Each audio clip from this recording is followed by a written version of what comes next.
There is no reason to be concerned about Team17's buyout of the Hell Let Loose IP. Hell Let Loose was fully bought out by Team17, and their dev team has only recently begun working on the project with Black Matter moving on. Whilst acquisitions and buyouts are really common in the industry and do sometimes lead to poor results, one needs to look at the Battlefield franchise post EA's purchase of DICE in 2006. Whilst there were many fan-favourite games released like Bad Company 1 and 2, Battlefield 3, 4 and 1, it marked a gameplay shift towards more casual gaming to compete with Call of Duty's market share. This has only become more prevalent as the two mega franchises go head-to-head, so there is enough history to be concerned, and anyone concerned is justified, but not to the extent that people are. Now Max, good on him. He came out with £46 million, and in the housing market in Australia right now, he could easily pick up 5-6 properties and retire easily, but he is moving on to a different game, so it'll be interesting to see Black Matter's future. But they were a bit competent. I only got the game in 2021 when they released it to consoles, but over that time I was like, are these devs really cut out? They seem a bit in over their heads. Yeah, they basically weren't prepared for the level of success they achieved and were severely under-equipped. I mean, those early LODs, when you look through a sniper and buildings all just mesh right in front of you, is a bit ugly, to be honest. And the amount of bugs people talk about, got that grenade bug and loadout bug. Personally, I've never actually, seen those or experienced those bugs, but the amount you see it on Reddit shows that there is some issue with bug tracing. This is confirmed when you look at the latest developer briefing, which states that not only do the developers now have an analytics system to track how bugs are concerned. Now, I love what Black Matter did and their foundation has to be commended, but not having a way to track bugs seems a bit incompetent, and the fact that Team17 is now finally putting analytics systems into the back-end portion of the game is very concerning.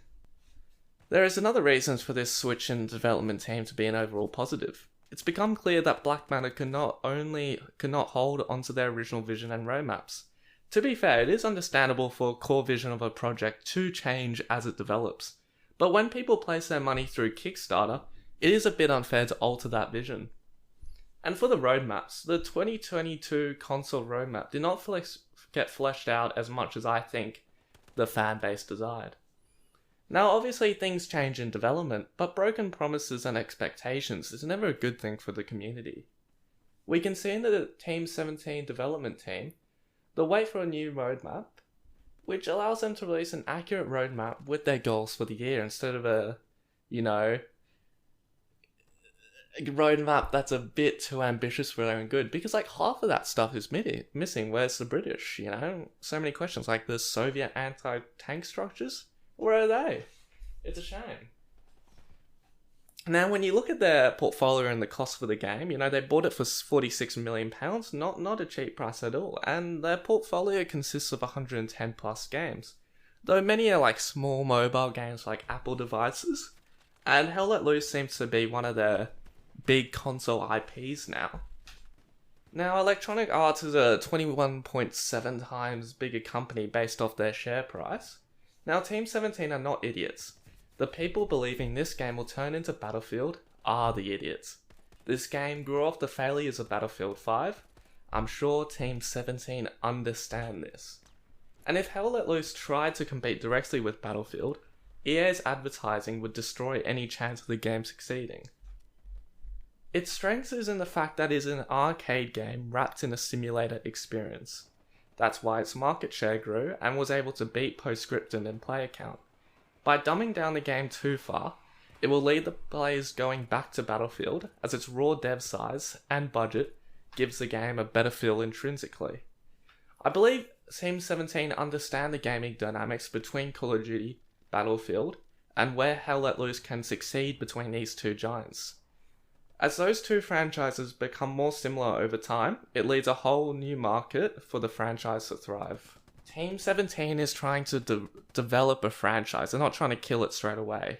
as they put in that large investment up front. They don't want to turn players away now, as there is not too much money to be made at this point in the game's current lifespan. It is a better strategy for them to be more conservative, add content like the British, but not be too radical in gameplay changes to ensure the player base grows and keeps a hype around for a sequel. And they are not going to update the game to Unreal Engine 5. What is the cost? What is the benefit? Cost-benefit analysis comes heavily in this engine upgrade, which is why it's a straight up not going to happen. It's not like an engine upgrade can be something that can be marketed easily. Look at that and go, huh, what is an engine? Like, what does it do? How does it impact a game? Because at the end of the day, Hell Let Loose's player base is very casual. They just come directly from Battlefield, It's not like it's such a simulator hardcore player base at all. And at the end of the day, Team17 wants to attract these casual gamers looking for a bit more in their video game, but they're not armchair soldiers. This game will not turn into Battlefield.